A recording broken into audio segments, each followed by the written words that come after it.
Bom, pessoal, então dessa fome de Galactus, há ainda outras chaves simbólicas que nós podemos tirar aqui para fazer novas análises. Um dos exemplos é na primeira aparição de Galactus. Então Galactus, né, se apresentou a Zenla, o Nohrim se apresentou ao Galactus, ambos formaram um pacto e de lá ambos partiram, tá? Incontáveis aventuras aí, em um determinado momento eles chegaram à Terra, e é onde a gente tem então a primeira aparição de Galactus e do seu arauto, né, do surfista prateado, porque aquelas todas as histórias que eu contei antes, elas vêm depois, tá? Mas na ordem cronológica elas viriam primeiro porque elas tratam da origem dos personagens. Mas aqui essa história é a primeira aparição. E então surge ali Galactus e o seu arauto, o surfista prateado, nesse arco de histórias que ficou conhecido aqui como sendo a trilogia de Galactus. É uma parte das histórias do Quarteto Fantástico, tá? O Quarteto Fantástico e o Surfista Prateado, eles têm ali essa ligação exatamente pelo Surfista Prateado e Galactus terem aparecido pela primeira vez nos quadrinhos do Quarteto Fantástico. Tá? E esses quadrinhos, eles suscitam uma analogia muito interessante aqui entre o consumo de carne pelos seres humanos e o consumo de planetas por Galactus. Isso é algo muito interessante porque é algo que vai trazer uma reflexão muito importante nos dias atuais. Tá? Quando Galactus invade a Terra, então, o surfista prateado o suplica ali para que o vilão não destrua aquele planeta. E, em resposta, Galactus diz o seguinte: "Você fala de mim como se eu fosse um monstro. Os próprios humanos não matam animais menores por comida? Para se sustentar, Galactus não faz menos." Há uma importante reflexão aqui, então, inserida nesses debates dos quadrinhos entre o vilão e o seu arauto, porque se é que existem planetas sem vida inteligente, capazes de alimentar Galactus, também existem alimentos capazes de saciar o ser humano sem a necessidade do abate de animais. Aqui, gente, é o que tudo indica, o plano do surfista prateado já falhou, tá? Ele pretendia guiar Galactus a mundos que tivessem um núcleo de energia suficiente para alimentá-lo, mas que não tivesse vida inteligente. Então ele não encontrou. Tá? Tudo indica que, se existem esses planetas, são muito escassos. Na maioria dos planetas em que ele encontra essa energia necessária para sua subsistência, geralmente há vida. Tá? Agora, se a gente fizer uma analogia aqui com o ser humano, a gente vê que a maioria dos seres humanos mantém um consumo regular de carne, né, apesar da facilidade aqui de em qualquer supermercado você encontrar outras formas de alimento que não incluam o abate de animais. Tá? Já não se pode dizer o mesmo de Galactus. Né? E aqui, Galactus ele explora galáxias inteiras até encontrar sua fonte de alimento. E quando a encontra, existe uma civilização, né? Existe vida inteligente. Nessa analogia, então, assim como Galactus destrói os planetas inteiros para se alimentar, o ser humano também estaria destruindo o seu único planeta para se alimentar. No entanto, diferentemente do vilão, a devastação que a humanidade tem feito aqui na Terra, né, não se dá apenas para sua subsistência, ela se dá também por conforto, também se dá pelo sabor da carne, né, pelo deleite, ali, pelo prazer sensível de você ingerir um alimento que você julga saboroso. Né? Gente, eu estou falando aqui, eu não sou, né, nem vegano, nem vegetariano, nada disso, mas eu acho importante que a gente tenha essa consciência de um consumo, no mínimo, racional, tá, desses alimentos. Dessa forma, se nós formos condenar o vilão, né, nós teremos que indiretamente condenar a nós mesmos. Essa comparação a gente faz aí com uma metáfora apresentada pelos quadrinhos, né? E o que faz com que esse trecho, em especial dos quadrinhos, tenha um valor pedagógico muito grande. Aqui, gente, eu não estou nem querendo falar sobre a questão de você tirar uma vida, tá? Isso eu acho que seria um debate ainda muito mais profundo, mas aqui eu ainda quero manter de uma forma superficial essa análise, porque há impactos que são diretos, independente dessa questão espiritual de você estar tirando uma vida. A má qualidade do ar, por exemplo, é o maior risco de saúde ambiental em todo mundo. sendo que a criação de gado é uma das principais fontes da poluição do ar.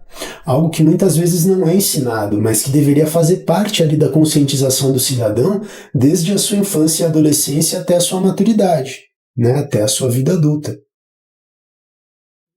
As grandes críticas que a gente encontra na filosofia sobre os excessos, e que inclui aqui o excesso de consumo de carne, é uma crítica feita aqui no livro A República, de Platão, em que, pela figura de Sócrates, se alerta para os riscos do consumo excessivo de carne, seja para o indivíduo, seja para a sociedade. E isso a gente vai ver que é uma constante na filosofia desde antes de Cristo, tá? A gente está falando aqui século V, IV antes de Cristo, né? E não se trata apenas disso, né? É um alerta para absolutamente todo e qualquer excesso, né? Não apenas o consumo de carne. Trata-se de uma das passagens mais emblemáticas aqui da filosofia social, das que incluem no excesso o consumo de carne. Tá? E Sócrates percorre então um caminho ali da ordem ao caos, de uma sociedade pacífica que ele havia estruturado, né? Porque quando ele fala na República de Platão sobre a cidade, ele descreve como seria para ele uma cidade perfeita, né? Então ele forma ali uma cidade toda estruturada, toda funcional, tá? E como que é a palavra atual para isso, né? Uma cidade sustentável, né? Platão cria então a cidade sustentável muito antes da gente utilizar esse termo, né? Como a gente utiliza ultimamente, mas ele já criava ali a sua cidade sustentável, né? E em um determinado momento há um conflito ali e ele desmonta essa sua sociedade com base nos excessos, traçando então um caminho inverso, da ordem ao caos, de uma sociedade pacífica, com fartura de alimentos, até uma civilização predadora, que precisa invadir as fronteiras das cidades vizinhas para conseguir saciar a sua fome. Tudo partindo da escolha dos seus hábitos, né? Do seu vestuário, da sua alimentação, né? Então, primeiramente, Sócrates descreve ali a autossuficiência dos cidadãos nessa utópica república, afirmando que ali todas as pessoas organizadas dessa forma se propõem a produzir trigo, vinho, vestuário, calçados, construir moradias. Apresenta então uma sociedade de tranquilidade, onde as pessoas pacíficas trabalharão durante o verão, quase nuas e descalças, né? Eles tinham esse hábito de usar pouca ou nenhuma roupa, né? Era algo muito apreciado pelos gregos na antiguidade, e estariam então durante o inverno vestidas e calçadas, de modo que não lhes faltaria nenhum tipo de conforto. E aqui, quanto à alimentação, o filósofo ele vai descrever um banquete proto-vegetariano, né? Ou seja, ele tem ali alguns derivados de animal, mas ele não tem o tecido em si, a carne, né? Teriam ainda, né, sal, azeitonas, queijos, cebolas, legumes, além de sobremesas como figos, né? E comeriam bebendo ali moderadamente, né? Você vê que essa sociedade ela é muito simples e os cidadãos precisam fazer tudo com muita moderação. Assim, esses cidadãos passariam então a aproveitar esse banquete, se divertindo com seus filhos, bebendo vinho, cantando, teriam então a cabeça coroada por flores, passando a vida juntos e de forma agradável, regulando o número de filhos conforme os seus recursos. Olha que interessante que ele aqui já prevê um controle da natalidade, né, de acordo com os recursos. Hoje a gente já viu que isso saiu do controle faz muito tempo. E isso evitaria, então, os incômodos da pobreza e os temores da guerra. Passando a vida em paz, com saúde, morreriam velhos, como é natural, deixando aos filhos uma vida semelhante à deles. Nesse ponto aqui, um dos personagens, que é o Glauco, se opõe à simplicidade de vida que é proposta por Sócrates, né? Assumindo o contraponto hedonista ali ao dizer que esses cidadãos deveriam ter todos os confortos que uma cidade poderia lhes proporcionar, né? E ele queria ali, incluindo o consumo da carne, né? Pede então que Sócrates não considere apenas uma cidade em formação, mas também uma cidade repleta de luxo. E com isso, Glauco oferece ali a Sócrates a chance de lhe mostrar a prejudicialidade desses excessos, como a justiça e a injustiça se originam nas cidades, expondo então os motivos pelos quais ele acredita que a verdadeira cidade deva ser aquela que ele descreveu inicialmente, que essa sim seria uma cidade saudável, né? Partindo então do pressuposto de que muitos não estariam satisfeitos com esse padrão de vida simples, né, e com esse regime alimentar proposto, o filósofo passa então a examinar uma cidade tomada pelo excesso, né, onde todos os cidadãos teriam acesso não apenas ao consumo de carne, mas também a móveis de todas as espécies, pratos requintados com todos os tipos de carne, essências aromáticas, perfumes, iguarias, né, levando em conta ainda as artes da pintura e do bordado. Como consequência, diante desse cenário, seria preciso, em primeiro lugar, aumentar a cidade e enchê-la de uma multidão de pessoas que não estariam na cidade por necessidade, como, por exemplo, caçadores, escultores, pintores, músicos, cantores, poetas, atores, dançarinos, empresários, fabricantes de todos os tipos, né? E para atender a todas essas pessoas seria necessário também aumentar o número de servidores, como os pedagogos, as amas, as governantas, os criados, cabeleireiros, cozinheiros, algo que não seria necessário dentro de um modelo sustentável como aquele que foi proposto anteriormente. Mas não seria necessário apenas isso, seria necessário acrescentar, em razão do consumo de carne, gado de toda a espécie, para aqueles que desejassem então comer a carne. E levando esse tipo de vida, ou seja, com o consumo de carne, haveria ainda a necessidade de muitos médicos, a mais do que antes, algo com que Glauco é obrigado a concordar. Conclui então Sócrates dizendo que a pátria, até então de tamanho suficiente para se alimentar e para alimentar os seus habitantes, sob esse novo cenário se tornaria pequena e insuficiente, sendo obrigado então a tomar as pastagens e lavouras dos vizinhos, ultrapassando os limites do necessário. E o mesmo aconteceria com as nações vizinhas caso se entregassem ao mesmo apetite insaciável aqui, a esse hedonismo, né? Fazendo com que entrassem em guerra. No que Glauco, aparentemente aqui inflamado com o cenário apresentado, a situação descrita, responde em um grito: iremos à guerra, né?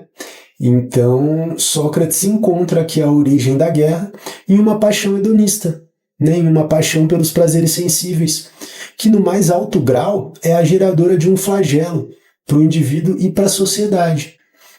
Sendo que com a guerra, a cidade precisaria aumentar ainda mais para conseguir armar todo um exército que fosse capaz de entrar em campanha e de defender todos os bens a que se referiram anteriormente, fazendo então frente aos invasores.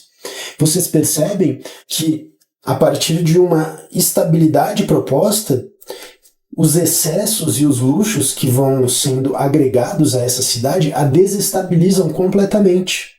Tá? Cenário que nós vivemos atualmente não é difícil de constatar, né? Essa similaridade. Hoje em dia, mais do que nunca, a gente vê os efeitos desse consumo excessivo, né?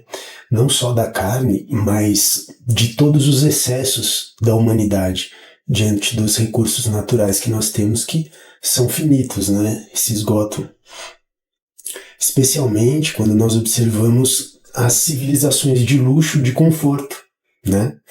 Confirmando então uma filosofia aqui de mais de 2000 anos e que se torna necessária, né? A mais atual ainda a cada dia.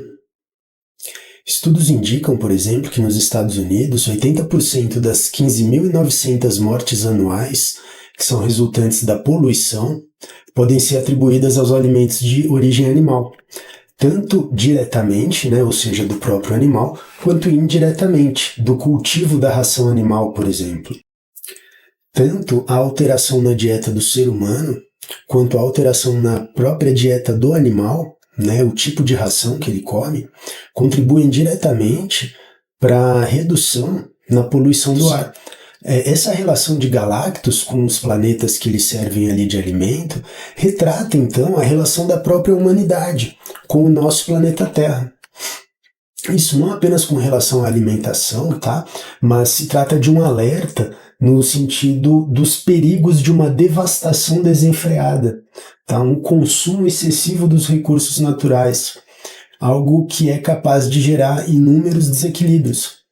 Cada espécie de animal ou de planta que faz parte aqui do nosso sistema universal, né, ela está adaptada ao seu meio. e abrange ali tanto os componentes orgânicos quanto inorgânicos desse local. No mesmo espaço vital ali, todos os seres vivos eles estão adaptados uns aos outros, inclusive os inimigos aparentes, né, como os carnívoros e as suas presas. A adaptação dessas diferentes espécies no decorrer dos períodos levou a um equilíbrio que é extremamente sensível. Tá? É algo que é realmente admirável de se observar, no entanto, extremamente delicado e facilmente afetado pelas ações do ser humano. Existem, então, inúmeros processos ali de regulagem que garantem esse equilíbrio contra as desordens. É algo extremamente sensível. Nenhuma das transformações que são lentas, né, seja provocada ali pela evolução das espécies ou por uma modificação progressiva do clima, pode comprometer esse equilíbrio de um espaço vital. Tá? Eles se adaptam a essas lentas alterações. No entanto, as intervenções do ser humano elas são súbitas e são extremas. Tá? Por menores que sejam, as intervenções do ser humano elas podem ter consequências de dimensões aí inesperadas, até catastróficas, né? O que a gente observa é que a ecologia humana se transforma com mais rapidez do que a de qualquer outro ser vivo, tendo seu ritmo ali ditado pela tecnologia, sempre de forma acelerada, né, em progressão geométrica. Aí. Dessa forma, então, a humanidade ela modifica profundamente o conjunto de condições físicas e comunidades vivas desse ecossistema, tá, nas quais nós vivemos. Foi preciso então que enormes regiões cultivadas fossem então transformadas praticamente em desertos, né, após a exploração excessiva, o que levou ao desaparecimento de diversas espécies, para que vagarosamente a humanidade voltasse então à consciência dessas verdades, né, dos impactos das suas ações. E esse momento que o personagem ali, Galactus, ele promete a si mesmo que ele vai fazer mais do que ele vai fazer um bem maior do que o mal que ele fez, é um momento de retomada de consciência, né? Algo que está retratado ali pelo quadro, em que Galactus ele constata então a destruição que foi provocada por ele mesmo em Arqueópia e ele fica espantado com seus próprios atos, né? Eu acho que hoje, quando a gente olha para o estado atual da nossa natureza, do nosso planeta, a gente pensa, meu Deus, como chegamos a isso, né? E aqui é o que ele está pensando, né? Ele decide então restaurá-la, né? Restaurar aquele planeta e não apenas na grandeza anterior, ou seja, o estado em que se encontrava, mas também levá-lo ali a glórias que ainda eram inexistentes. É exatamente isso que o ser humano deveria se determinar a fazer. Né? Ao constatar, então, a devastação no planeta Terra, este ensinamento é o que deve estar presente no coração de cada cidadão. Exatamente essa retomada de consciência, né? Em que o cidadão olha para o estado atual das coisas e se dá conta de tudo que ele fez e começa a pensar no que fazer para melhorar isso. É um estado em que a gente é como se acendessem a luz, né? E de repente a gente enxerga a ligação de uma coisa com a outra. Elevar então o planeta Terra a glórias ainda inexistentes é algo que se pretende ensinar aqui por essa mitologia contida nos quadrinhos. É esse ensinamento de um arrependimento eficaz, né? Que é um arrependimento eficaz. Quando você se arrepende, você muda a sua conduta. Né? A partir do momento que você percebe que as suas atitudes elas não estão de acordo com o que você deveria estar fazendo, você se arrepende. Se você continua fazendo a mesma coisa, ainda que arrependido, é um arrependimento ineficaz. Tá? Agora, se você se arrepende e muda a sua conduta, você tem um arrependimento eficaz. Então é esse sentimento de um arrependimento eficaz e essa alteração de conduta que devem ser incutidos aqui na consciência pública. E os quadrinhos nos auxiliam exatamente nesse ponto. Em sua inconsciência, grande parte da humanidade permanece ali orgulhosa das suas ações e não se atenta para os crimes que comete contra a natureza, né? Consequentemente contra si própria. a humanidade, ao devastar a natureza, ela acaba retirando a sua própria subsistência, né? Atrai para si, então, a ameaça da destruição ecológica. E talvez apenas diante de consequências econômicas, né, venha a reconhecer o erro, restando ainda o perigo de que seja tarde demais. Parece que só se toma alguma atitude quando ela é economicamente viável, né? Então a gente tem uma missão muito difícil, que é provar que cuidar do planeta pode ser economicamente viável, né? A gente tem soluções, por exemplo, para a agricultura, por exemplo, as agroflorestas, né, que conseguem produzir uma grande quantidade de alimento sem perder os nutrientes do solo. Tá? Então, existem técnicas que a gente agora vai ter que começar a provar que são economicamente viáveis, porque senão ninguém vai fazer. Da mesma forma, as pessoas também não parecem perceber a que ponto esse comportamento prejudica a sua própria alma, né? A beleza da natureza, do ambiente cultural, por exemplo, são necessárias para a própria saúde moral e espiritual do ser humano. Essa cegueira total com aquilo que é belo, né, vem se difundindo então com grande velocidade. Não se tem mais aquele prazer em se admirar realmente a natureza. Resulta então em uma insensibilidade que é comum diante dos fatos que deveriam ser moralmente repreensíveis. Aparentemente, para as principais instituições e para os representantes, a beleza da natureza não merece sacrifícios de ordem econômica ou política. Aqueles poucos defensores da natureza, então, que veem aí o caso com muito mais lucidez, vem uma catástrofe se aproximando e se sentem completamente impotentes, né? Esse sentimento é comum porque nós realmente sozinhos somos impotentes, né? Nós temos uma parcela muito pequena a contribuir. E por mais que a gente faça, ainda vai ser pouco. Então precisamos que todos façam alguma coisa, né? Aqui, quando a gente está falando dessa questão do consumo de carne, eu não quero de maneira nenhuma pregar que seja realmente errado comer carne, né? Pelo contrário, eu estou presumindo aqui o consumo de carne, tá? O que eu estou apontando como um problema é o excesso. Então, o consumo de carne ele existe e acredito que vai continuar existindo, né? Pelo menos por um bom tempo. Mas quem sabe um dia, né, as pessoas não comam mais carne, enfim. Se eu não me engano, Leonardo da Vinci, que dizia que ele achava que um dia ninguém mais comeria carne, né? Por que não? Pode acontecer. Mas é uma realidade muito distante, né?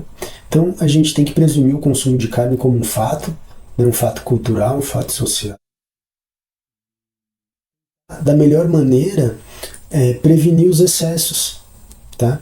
E ordenar esse consumo, ordenar essa produção, né? Essa criação de gado, né? Fazer com que isso seja o menos danoso possível, tá? Essa é a mensagem que a gente pode tirar aqui dessa comparação que Galactus faz, pelo fato dele se alimentar de determinados planetas e nós nos alimentarmos de outras vidas, né? Vida animal, assim como ele faz. Ainda ele faz isso indiretamente, né? Porque a energia que ele consome não é do ser humano, é do núcleo do planeta, mas se o planeta morre, o ser humano morre, né? E já o ser humano consome diretamente o animal, a vida, né? Então era isso que eu tinha para falar dessa parte, né, do consumo de carne. Agora a gente vai analisar uma outra questão um pouco mais a fundo. Nós vamos ver sobre a conduta de Galactus, né? Nós já vimos aqui muito sobre a natureza dele. Agora vamos tentar analisar a conduta dele de um ponto de vista da própria filosofia do direito, né? Vamos tentar então julgar esse vilão, ver se nós podemos ou não condená-lo. Eu agradeço demais pela atenção e até a próxima.